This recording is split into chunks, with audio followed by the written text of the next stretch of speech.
Hi friends, ఒక అరణ్య ప్రాంతంలోకి ఒక పిల్లాడి తల్లిదండ్రులు అతను వెళ్తాడు. అయితే దారిలో బాగా చీకటి అవుతుంది. కొద్దిగా స్లిప్ అయి కారు చెట్టు గుద్దుకొని వాళ్ళిద్దరి తల్లిదండ్రులు చనిపోతారు. ఆ పిల్లాడు ఆ జర్నీ టైంలో తన ఆకలి తీర్చుకోవడానికి ఒక చిన్న కార పొట్లాన్ని కొనుక్కుంటాడు. ఆ కార పొట్లాల్లో ఉన్న ఎల్లిపాయ పిల్లాడు చాలా మంచివాడు, ఇంతకుముందు అతన్ని ఎన్నో జన్మలలో చూశానని అనిపిస్తుంది. అప్పుడు ఆ ఎల్లిపాయ సహాయంతో ఆ ఎల్లిపాయ సృష్టికి శివుడాజ్ఞ లేని చీమలే పుట్టది కాబట్టి ఎల్లిపాయ వెళ్ళి నందికి ఇన్ఫామ్ చేస్తుంది. నంది వెళ్ళి శివుడికి ధ్యానం నుంచి అతనికి మెసేజ్ పాస్ అయ్యేలా మెడిటేషన్ ద్వారా మళ్ళీ శివుడికి పాస్ చేస్తాడు.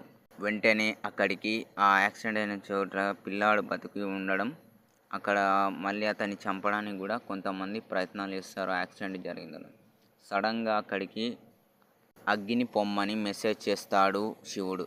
అగ్ని వెళ్ళి అక్కడ దగించినట్టున్నారు, ఇక్కడ ఎవరో జనాలు ఉన్నట్టున్నారు, మనం ఇక ఈ పిల్లాన్ని చంపితే ప్రమాదం అని ఆ అంతకుల నుంచి పిల్లాడిని అగ్నిదేవుడు జ్వాల రూపంలో అతను కాపాడుతాడు.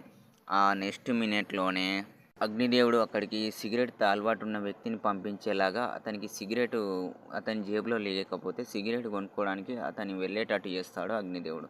దాంతో సిగరెట్ కోసం వచ్చే వ్యక్తిని అతను ఇదే తవ్వకు రావడం జరుగుతుంది. దాని నెక్స్ట్ మినిట్లో మళ్ళీ నంది తను ఛాయ తాగడానికి అతను అదే టైంలో తలకాయ నొప్పి ఉందని ఛాయ కానీ అదే తోవల బయలుదేరుతాడు. అప్పుడు ఆ ఇన్సిడెంట్ని ఆ ఇద్దరు సిగరెట్ తాగాలనుకున్న వ్యక్తి ఛాయ తాగాలనుకున్న వ్యక్తి చూస్తారు.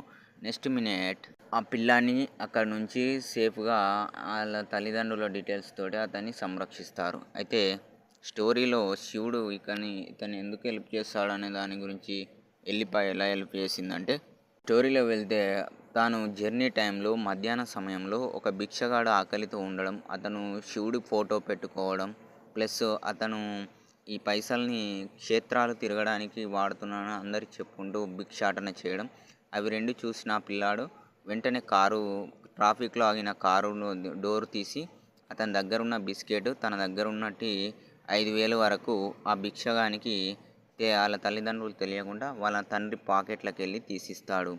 ఈ విధంగా ఆ పిల్లవాడిని అతని మంచితనాన్ని చూసి అతన్ని కాపాడడానికి ఈ ఎల్లిపాయ సహాయంతో అతనికి జరుగుతుంది. అయితే అతనికి ఆకలి వేయడంతో దారిలో మళ్ళీ బేకరీ కాడ కూడా ఆపడం జరుగుతుంది. ఆ బేకరీ కాడనే ఈ కార పొట్లాన్ని కొనుక్కుంటాడు.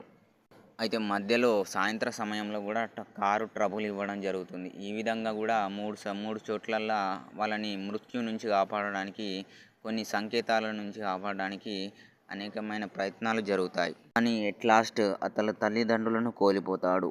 ఈ పిల్లవాడిని కాపాడినందుకు ఆ తల్లిదండ్రులను ఎవరైతే చంపారో అతన్ని రివెంజ్ తీర్చుకోవడానికి ఈ పిల్లవాడు దేవుడు కాపాడడం జరుగుతుంది.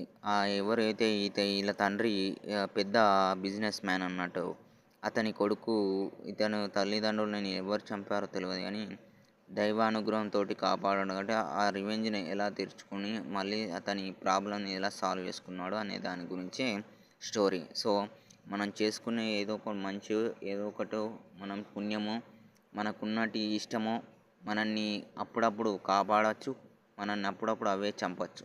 సో మనం ఎప్పుడు కానీ జాగ్రత్తగా ఉండాలనేదే ఈ స్టోరీలో main concept. Boy friends, boy boy bye.